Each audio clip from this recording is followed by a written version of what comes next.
하나님, 삼위일체 하나님이 어떻게 영생을 주시는가 하는 하나님의 주권과 우리의 믿음에 대해서 먼저 살펴보고, 그리고 영생에 대해서 우리가 한 번 더 그 개념을 한번 생각해 보겠습니다.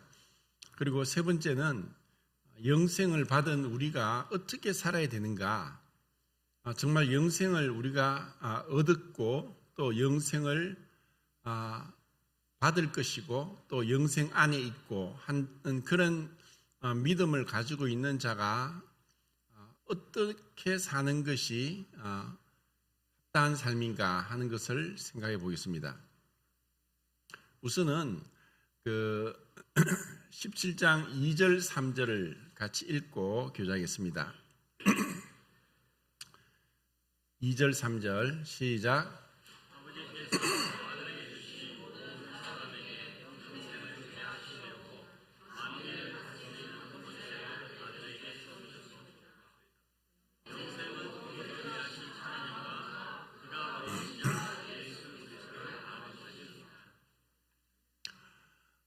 예수님의 그 기도고 성경에서 나온 기도 중에서 가장 긴 기도입니다. 그리고 예수님의 기도가 그 복음서에 짤막짤막하게 나오지만 이것은 거의 완전한 기도고, 또 처음 서문에서 말씀드렸듯이 5절까지는 예수님 그 자신을 위한 기도를 하고 있습니다. 그리고 두 번째는 6절부터 19절까지 제자들을 위한 기도를 하고 있고, 20절부터 26절까지는 모든 믿는 성도들을 위해서 예수님이 기도를 하십니다. 우선은 영생을 주시는 하나님의 주권에 대해서, 그리고 그것을 받는 우리의 믿음에 대해서 살펴보겠는데, 아버지께서 아들에게 주신 모든 사람에게 영생을 주게 하시려고 아버지께서 그 영생을 주신다는 것입니다.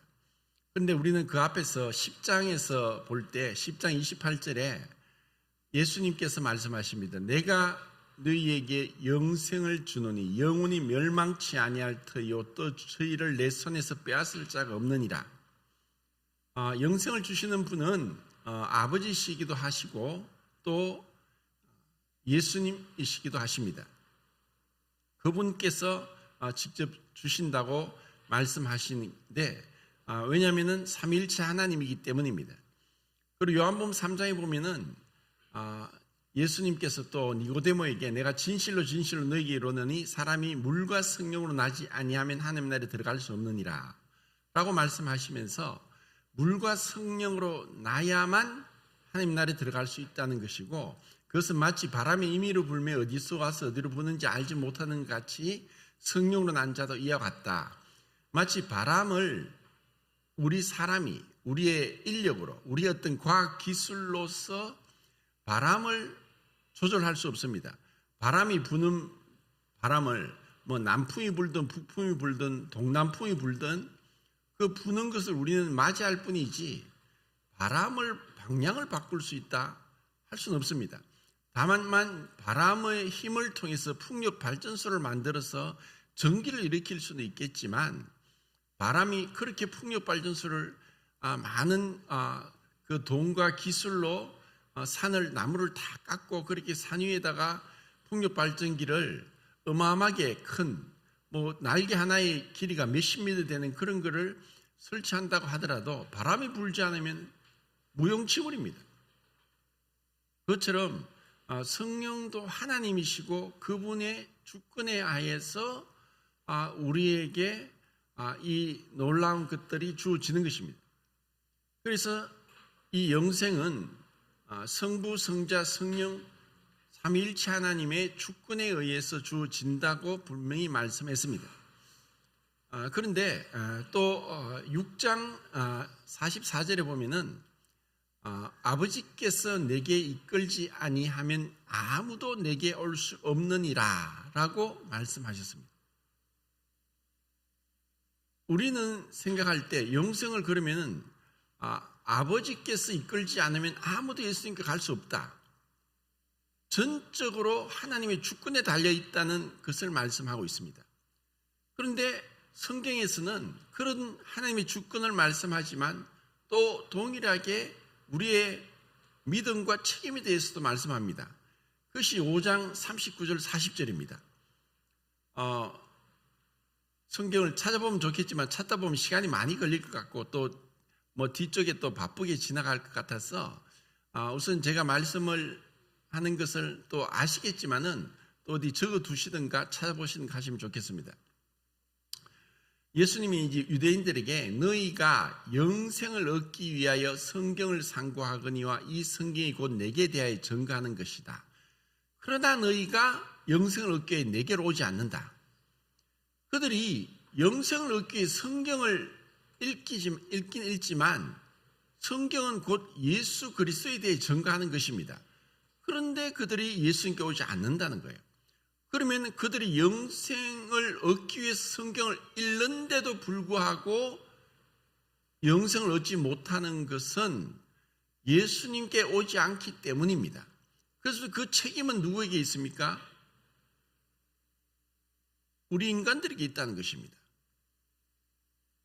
이것이 성경의 놀라운 신비이기도 하고 또 우리의 어떤 이성으로 다 풀 수 없는 것입니다.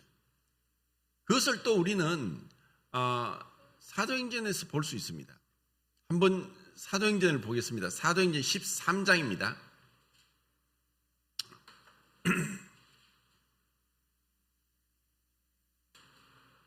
13장 46절과 48절 두 절을 47절을 띄우고 46절 48절을 같이 읽겠습니다. 시작.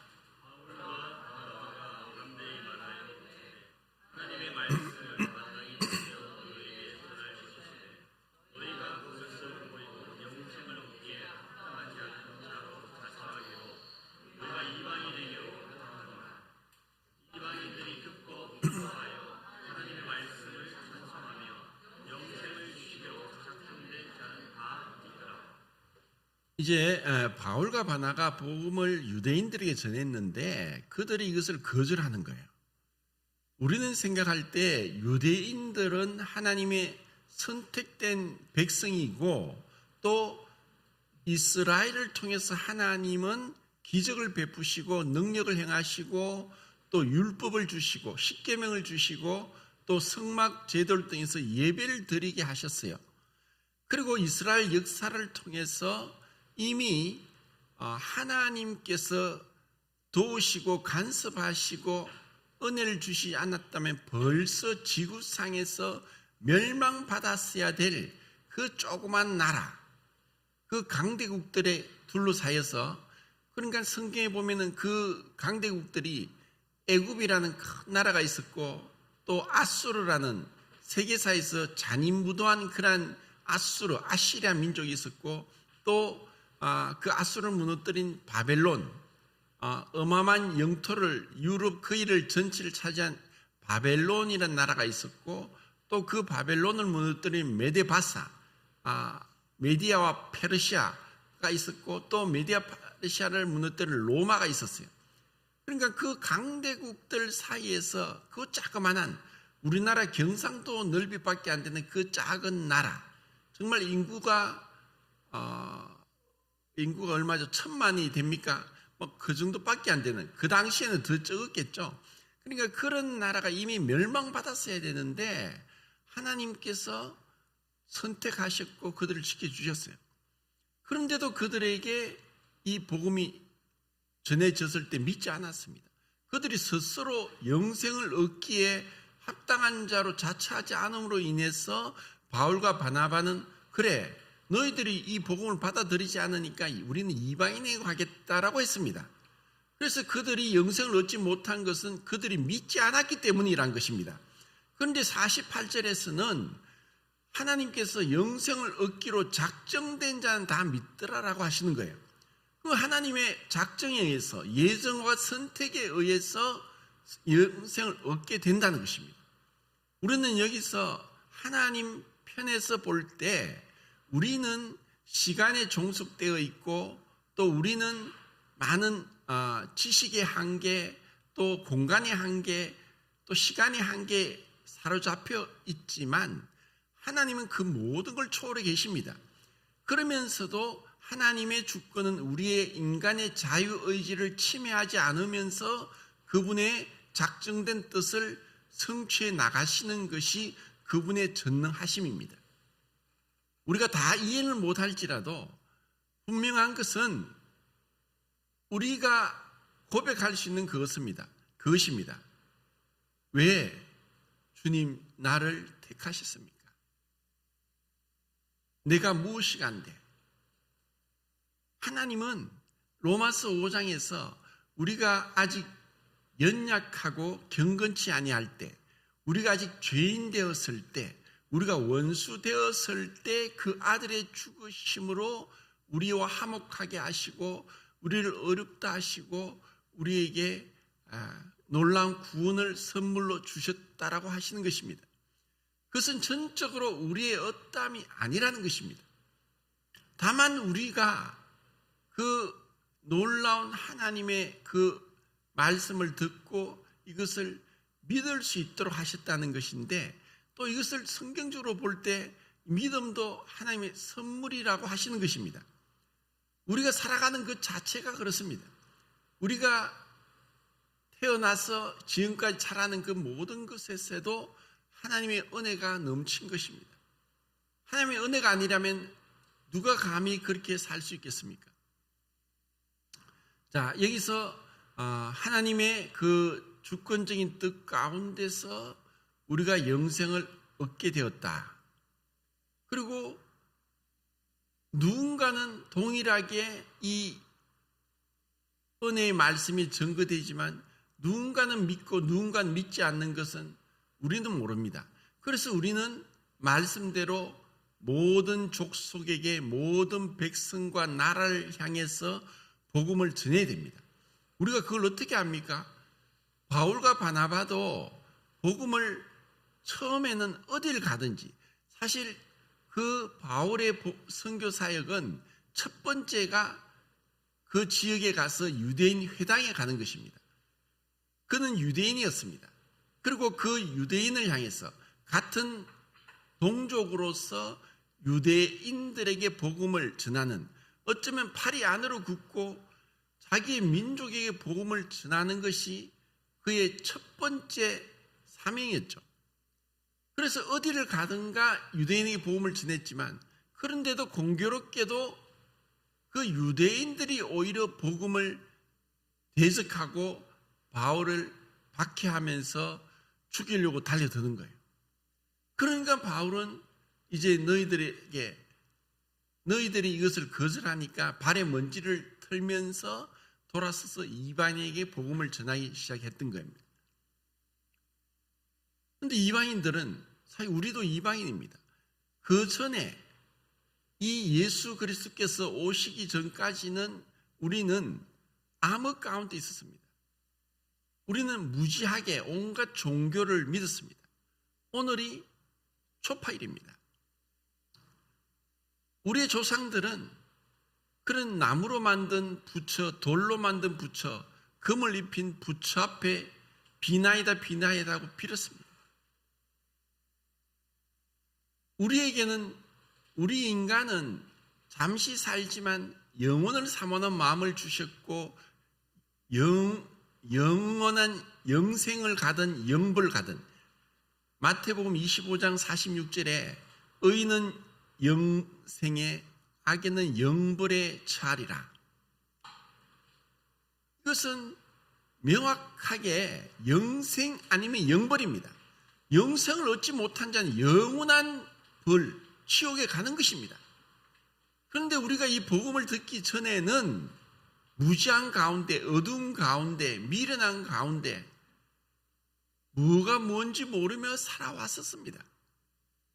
그게 우리의 조상들의 삶이었습니다. 지금까지도 복음이 들어왔지만 수많은 사람들이 절에 갑니다. 그들이 불교 신자라고 얘기를 합니다. 왜 그렇게 무지몽매하게 살아가는가?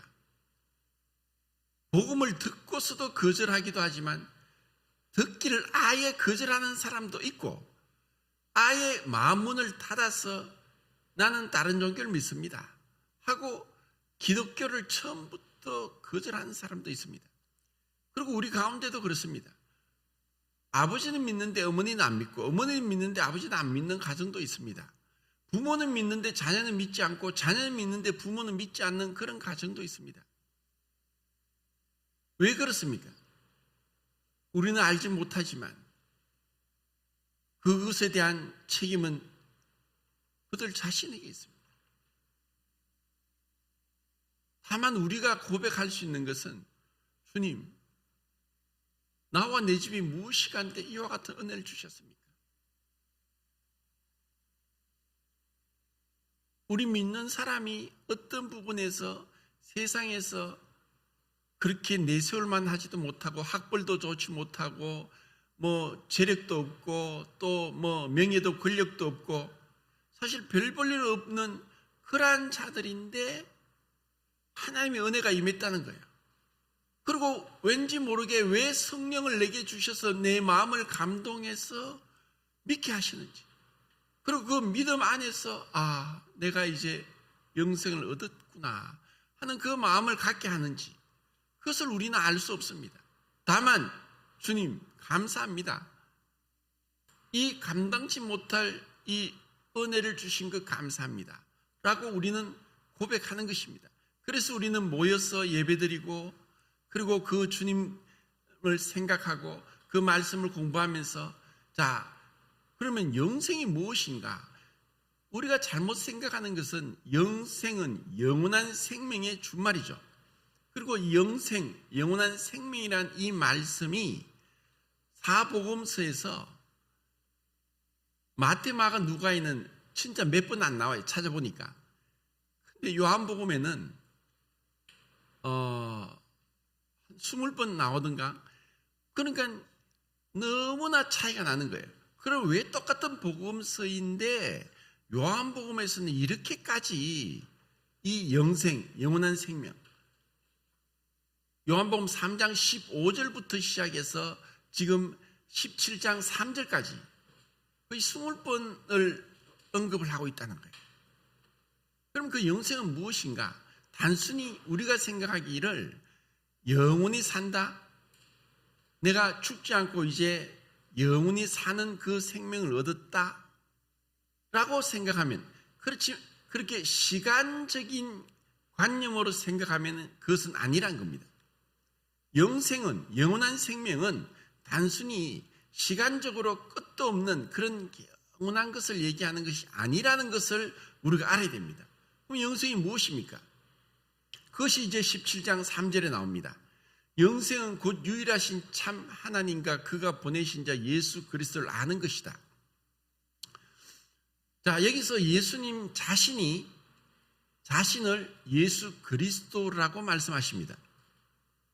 그리고 참 하나님과 예수 그리스도라고 하면서 그분을 참 하나님과 동격으로 놓으십니다. 그리고 영생은 그 하나님, 예수 그리스도를 아는 것이라고 얘기하는 것입니다. 그럼 안다는 것은 그냥 단순히 우리가 지식적으로 예수님이 그리스도시다 라고 아는 것이 아니라, 그것은 그 관계 속에서 계속 머무르는 것을 얘기합니다.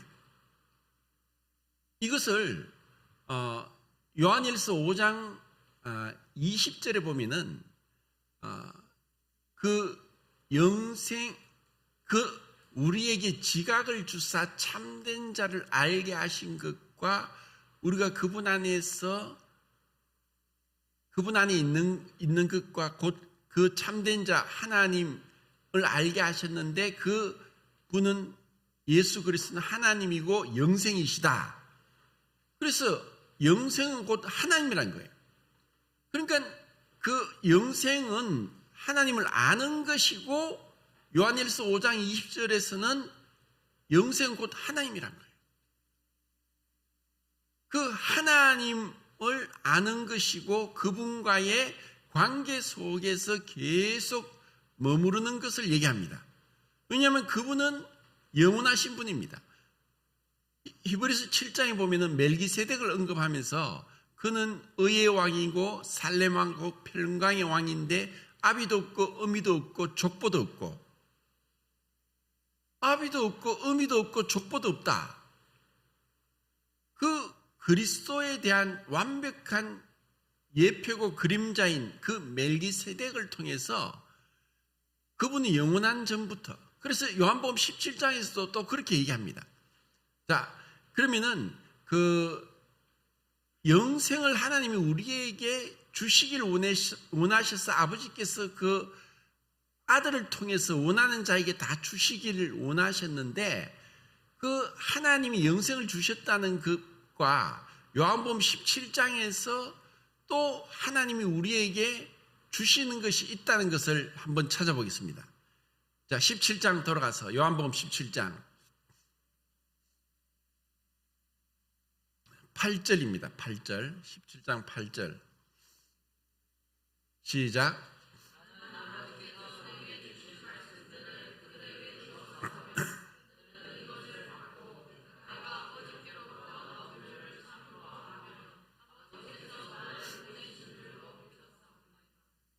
자, 여기서 말씀을 주셨다는 것은 어떻게 보면은 그냥 말씀이 선포된다는 것보다 그 말씀이 들려졌을 때 믿음으로 화합하는, 그리고 그 말씀에 대한 능력이 믿는 자의 역사하는 것을 얘기합니다.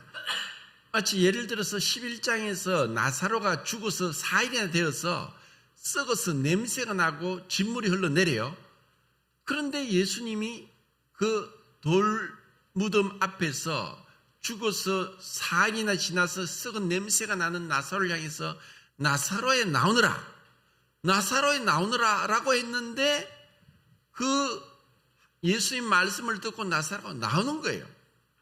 그러니까 그분의 말씀은 무에서 유를 창조한 말씀이고 창조의 능력의 말씀이고 죽은 자를 살리는 말씀이고 부활이요 생명이요, 그리고 그 말씀을 우리에게 주셨다는 것. 그래서 그 말씀을 우리에게 주셨기 때문에 우리가 그분을 믿게 됐다는 거예요.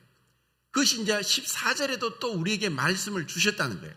자, 2절에서는 영생을 주시고 8절과 14절에서는 말씀을 주시고, 자, 그리고 21절부터 24절까지 읽겠습니다. 21절부터 24절까지 시작.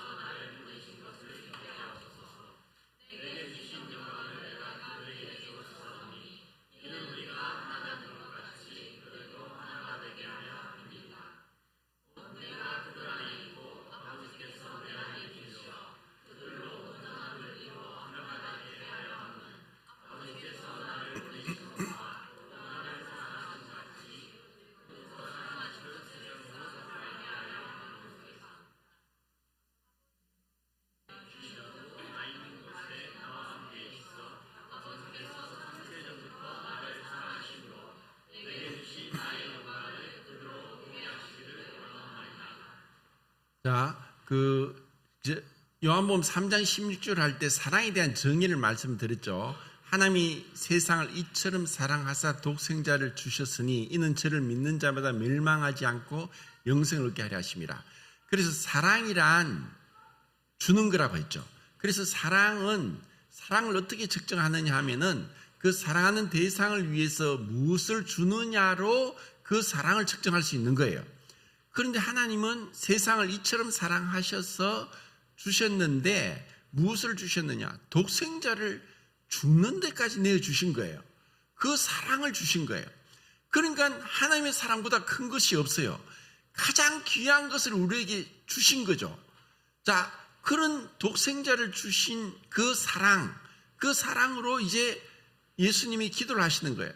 아버지께서 내게 주신 모든 자에게 영생을 주게 하시려고, 영생을 주시고 그 말씀을 주시고, 그리고 내가 아버지 안에, 아버지께서 내 안에 계신 것 같이 우리도 하나가 되어서 그 안에 있게 하는 거예요. 하나님이 예수님이 지금 기도하시면서 아버지 안에 내가 있고 내가 아버지 안에 있다. 이것은 그 아버지와 내가 하나인 것처럼 우리가 하나가 되게 하는 거예요. 자, 우리에게 주신 영생은 아버지와 아들이 하나로서 하나인 것처럼 우리를 그 안으로 인도하신 거예요. 그리고 아버지께서 아들에게 주신 영광을 그분이 우리에게 주신 거예요. 그리고 이것은 창세 전부터 아버지와 아들이 가지고 있던 그 영광이었어요. 그것이 바로 사랑이란 거예요.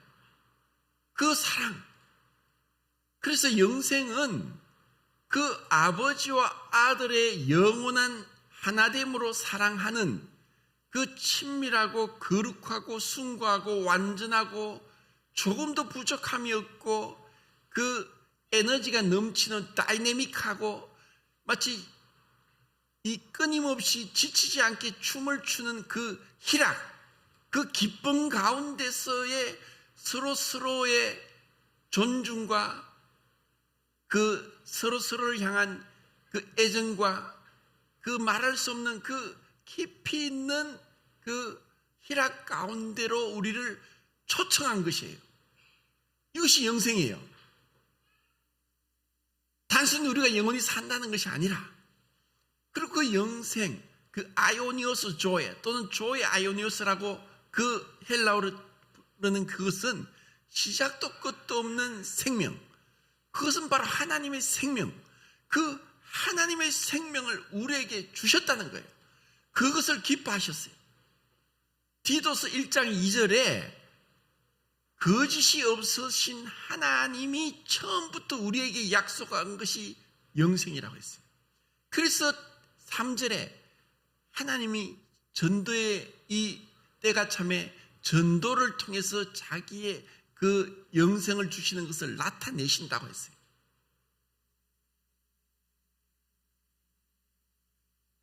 우리가 이 복음을 들으면서 너무 주관적으로 내 입장에서만 생각을 하면은 이 복음의 깊이와 넓이, 그 복음의 참된 영광을 모를 수 있어요.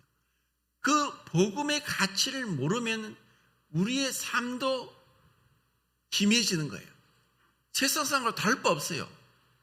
내가 세상 사람과 다른 게 뭐냐? 그냥 일요일날 교회 가서 예배 드리는 거다. 그게 아니라는 거예요. 우리가 단순히 그들과 무엇이 다릅니까? 어쩌면 그들이 세상 가운데 사람들이 돈도 많이 벌고 배운 것도 많고 학식도 있고 또 명예도 있고 권력도 있고 원하는 것을 다 하고 건강도 있고, 그럴지라도 이 세상 사람들은 영원한 벌에 처한 자들이고 썩어질 것의 종로로 다는 자들이고 시간과 공간에 종속되어서 그냥 죽어져 가는 자들인 거예요.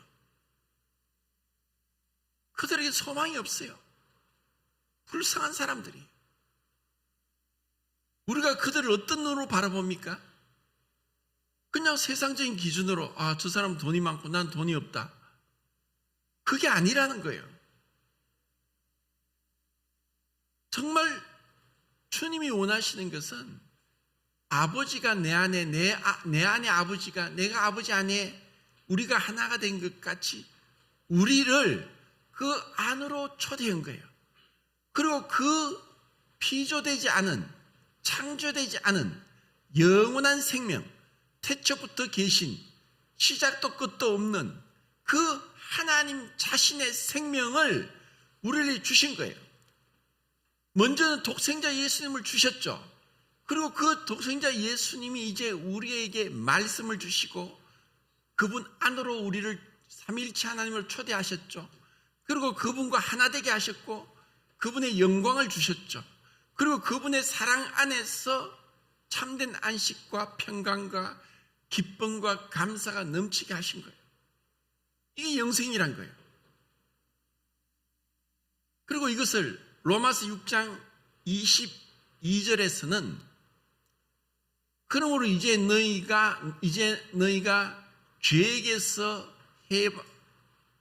죄에게서 해방되어 의에게 종이 되어 거룩함에 이르는 열매를 얻었으니 그 마지막은 곧 영생이라.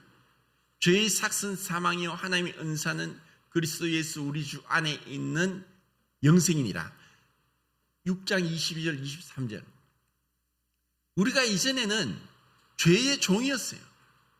죄의 종은 죄가 끌려가는 대로 죄를 짓기를 물마심 같이 하고 죄를 죄인 줄도 모르고 자기가 얼마나 추악한 죄인 줄도 모르고 그 죄로 인해서 사망 가운데 종노릇하고 죽기를 무싸움으로 일세미의 종노릇하다가 죽고 나서 끝나는 것이 아니라 한 번 죽는 것을 정하신 것이 그에는 심판이 있으리니 우리가 행한 모든 것들이 선악간의 은밀한 모든 것들이 내 행위와 내 생각과 내 말을 통해서 내 무익하게 내 뱉었던 말 한마디 한마디까지도 네가 형제를 욕하면 살인죄를 저질렀고 네 마음으로 형제를 미워하면 벌써 살인죄를 저질렀다는 그 완전한 하나님의 불꽃 같은 눈앞에서 심판을 받을 때 누구도 아무 할 말 없이 그냥 입 다물고 그냥 우리는 심판받고 지옥에 던져져야 될 자들이었어요.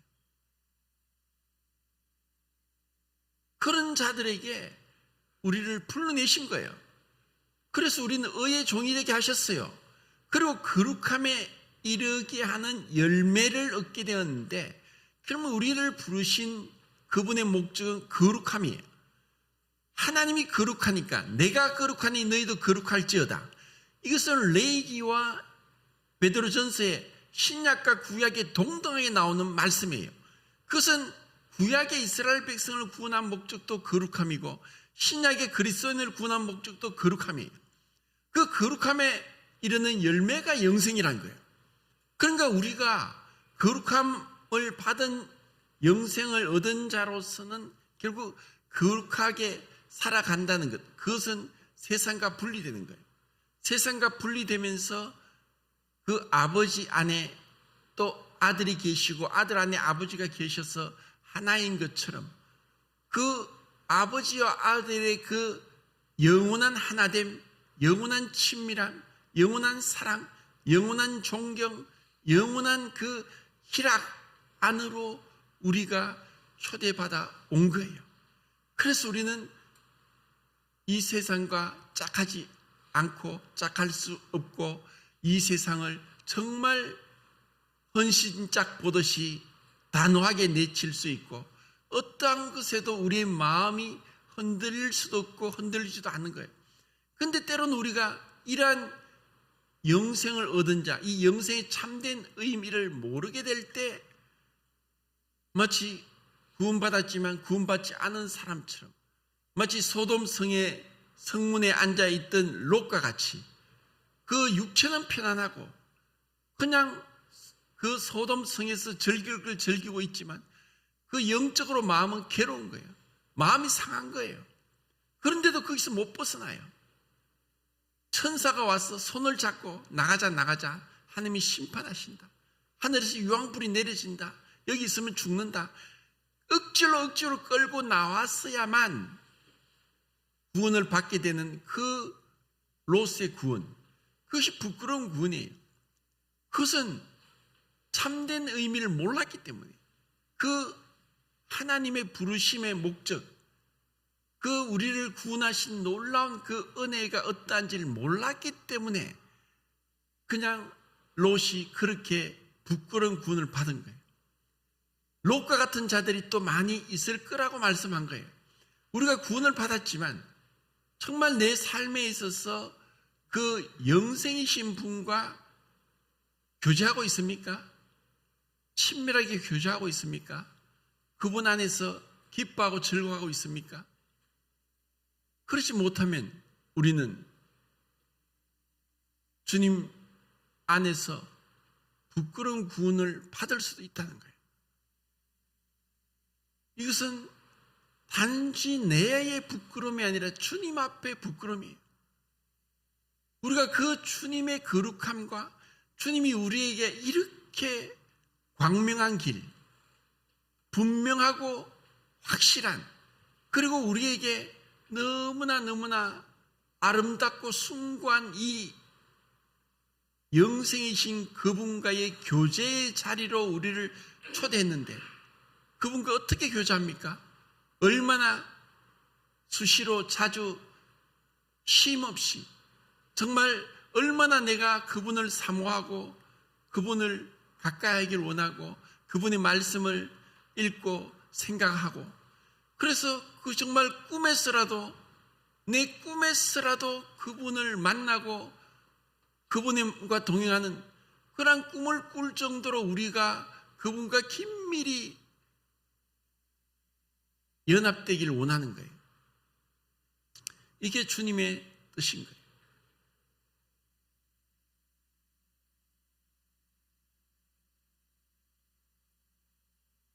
이것은 16장 33절에 예수님이 마지막으로 기도하기 전에 세상에서 너희가 환난을 당하나 담대하라 내가 세상을 이겼노라. 우리는 동일하게 예수님을 믿는다고 하면서도 그런데 왜 이렇게 어려움을 주느냐? 왜 영생을 얻은 자인데 제가 처음 예수 믿고 나서 내가 영생을 얻는 자인데 왜 이렇게 인생이 힘들지? 왜 내 육체의 정욕을 왜 이렇게 이길 수 없지? 왜 세상의 죄의 유혹이 이렇게 강하지?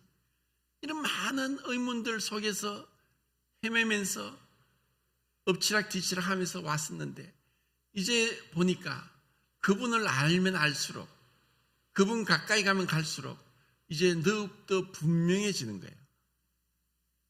자, 베드로 전서 말씀을 볼까요? 베드로 전서 1장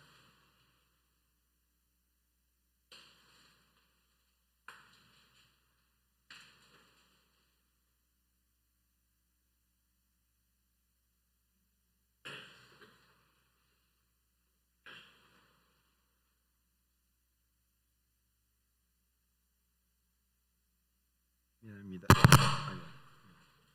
베드로후서를 보겠습니다. 베드로후서 1장 2절 3절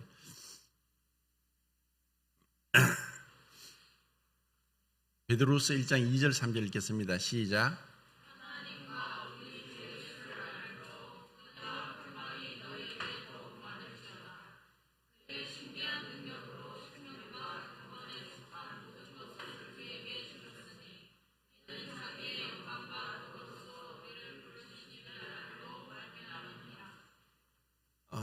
우리는 그분을 알면 알수록 그 생명과 경건에 속한 그 신의 성품에 참여하는 그 놀라운 은혜를 주셨고 알면 알수록 그분 가까이 가고 그분의 능력을 힘입어서 우리는 이 세상에서 영생을 취한 자로 합당하게 살아갈 수 있습니다. 그래서 디모데전서 6장 12절에 보면은 믿음의 선한 싸움을 싸우며 영생을 취하라 라고 말씀했습니다. 우리가 영원한 생명을 얻은 자로서 어떻게 살아야 되느냐? 믿음의 선한 싸움을 싸우는 거예요. 그리고 이 영생을 취하라. 이미 영생을 얻은 자인데 결국 그 영원한 하나님과의 관계를 끊임없이 우리가 알아가는 가운데서 우리는 능력을 얻게 되는 거예요. 그리고 갈라디아서 6장 8절에 또 분명히 말씀했습니다. 우리가 육체를 위해 심는 자는 육체로부터 썩어질 것을 거두고 성령을 위해 심는 자는 성령으로부터 영생을 거두리라. 이 땅에서의 법칙과 하늘의 법칙 똑같은 게 있다 했죠. 심는 대로 거둔다. 심는 대로 거두는데 우리가 무엇을 심느냐? 우리가 영생을 얻은 자임에도 불구하고 영생을 얻었다는 것은 영원하신 하나님을 바라보는 거예요. 그런데 우리가 세상에서는 시간 속에 갇혀 있고 육체를 가지고 있고 물질 세계에 갇혀 있고 세상 사람들의 평판에 갇혀 있고 세상 사람들이 추구하는 가치관에 갇혀 있어요. 그런데 이 영생을 얻었다는 것은 이것을 초월하는 거예요. 그 초월하는 것을 가지고 있을 때 우리는 육체를 위해 심지 않고 영생을 위하여 성령을 위하여 심음으로 영생을 거두는 거예요. 그때 우리는 성령으로 육체를 이겨나갈 수 있다는 거예요. 이것이 또 로마서 2장 7절에 말씀이 나옵니다. 참고 선을 행하며 영광과 존귀와 썩지 아니할 것을 구하는 자에게는 영생을 하시고, 자, 이것은 율법적인 말씀이 아니라 정말 하나님의 은혜로 영원한 생명을 얻은 자들은 참고 선을 행하며 영광과 존귀와 썩지 아니할 것을 구하는 자라는 거예요. 그럼 우리에게 일어난 그 하나님의 말씀이 주어졌고, 또 그분 안에 또 우리가 하나 되게 되었고 영광을 얻었고 사랑 안에서 영생을 얻은 자라는 것은 우리 안에 심겨진 하나님의 비밀스러운 구원인 거예요. 그런데 이것이 겉으로 어떻게 드러나느냐? 참고 선을 행하며 영광과 썩지 않을 존귀한 것을 구하는 자, 그러한 자가 정말 영생을 얻은 자라는 거예요. 그래서 유다서 1장 21절에 우리가 하나님의 사랑 안에서 자기를 지키며 그 긍휼하심과 그 영생을 얻은 자로서 의의 후사를 따라 그분과의 그 상속자가로서 영생을 얻은 자답게 살아가라고 말씀하신 거예요. 이것이 얼마나 큰 은혜인가요? 우리가 정말 영생을 얻은 자입니까? 그러면은 이러한 능력을 주님으로부터 받은 거예요. 그리고 그분을 알면 알수록 우리는 더욱더 이러한 생명과 영광과 존귀와 썩지 않은 것을 구하면서 거룩함에 이르는 열매를 얻게 된다는 거예요. 이것이 여기서 말씀하는 아버지께서 아들에게 주신 모든 사람에게 영생을 주게 하시려고 했던 그 말씀이고, 영생은 유일하신 참 하나님과 그가 보내신 자 예수 그리스도를 아는 것이다 라는 이 말씀의 의미라는 것입니다.